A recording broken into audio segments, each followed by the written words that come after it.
That's right. Tonight's fifth quarter game of the week features two teams that are almost literally within a stone's throw of each other tonight. Of course, sorry, Gil. Well, with high school football in the last act of their season, the premiere of Hardwood Hoops is just days away in the red carpet event for West Tennessee B-Ball. Well, that took place today at Union. When you step on the football field, it's one thing to block out an offensive lineman, but it's a totally different thing when you have to block out the memory of a lost teammate. Well, when it comes to wide receivers throughout NFL history, it could be argued that Randy Moss is the Denzel Washington of wideouts when you look at his body of work. But after today's transaction in the Volunteer State, will people want to remember this Titan? Well, it seems the team that's played the underdog all year round will be playing the rest of the playoffs in their own pound. As a matter of fact, this gym is going to be electric. Well, that's the NFL package wrapped up tight. More action and more highlights at 10 tonight. Look at this. I didn't even know you were a poet. Hey, now you know it. It's been hard. It's been real hard. That small phrase embodies the entire Humboldt Vikings football season thus far. With the loss of team leader Kane Young and a tragic accident before the year started, the players have been on somewhat of an emotional roller coaster as they try to put it all in perspective and still perform on the field. Season been like an up and down battle. Because sometimes we can win games, sometimes we can't. We know that we can't win them all. And just it's been hard this season. It's been hard. Vikings head coach Dan Bland, a veteran when it comes to West 10 football, has seen a lot in his years on the sideline, but even he is in unfamiliar territory when it comes to this sensitive situation. It is. It's unique. It's unique for me. We've never had that happen in the length of time that I've been coaching, where we had a player die, during the season or preseason or anything. And I think they've struggled with it somewhat to get themselves emotionally on track to play football.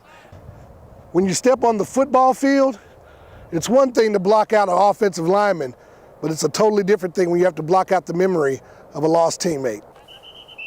But he wanted to challenge all those guys. Whoever was the best player on the other team, when I told him we were going to line him up against the best lineman and we'd check him out, he just chuckled. He said, he said, I can't wait. He was so fired up. He was thinking about it. Right. And he wasn't the kind of guy that would just come out and ask you. He might get the word around or something. Just a great guy. Smiled all the time.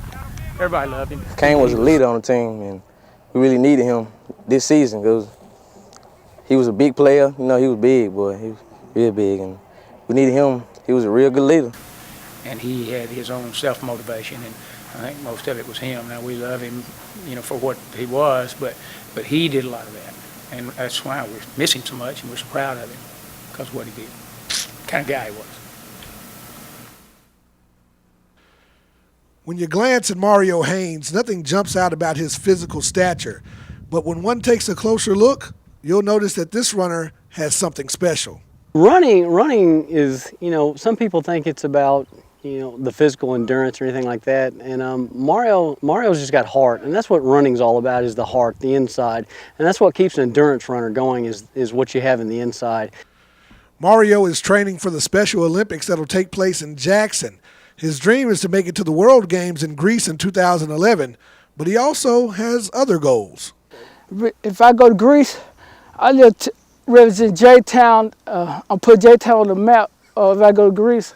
3 years ago when we first started, he couldn't make it around the track one time without stopping to walk. And now the qualifying time for competition at Special Olympics at the 400 meter for state level is 2 minutes. And now I think he ran around here one time today in 1 minute and 33 seconds. When you consider Mario's conditions, his story becomes even more remarkable.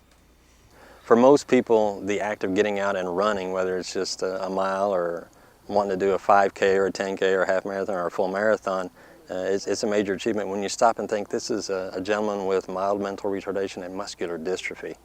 So eventually, the day's going to come where just the simple act of walking is going to be a major challenge for him. And right now, he's out here running 13 plus miles. So when it comes to Mario being on a track, there's apparently not too many hurdles that this young man can't handle. Every race I run, the half marathon, I fin everything I ain't gonna never quit. Still, even a warrior like Mario has to find certain inspirations to keep going sometimes. I If I see some girl, I care. Every time I run from the girl, I put my hand with some short pants on. For ABC 7 Eyewitness Sports, I'm Reggie Walker reporting.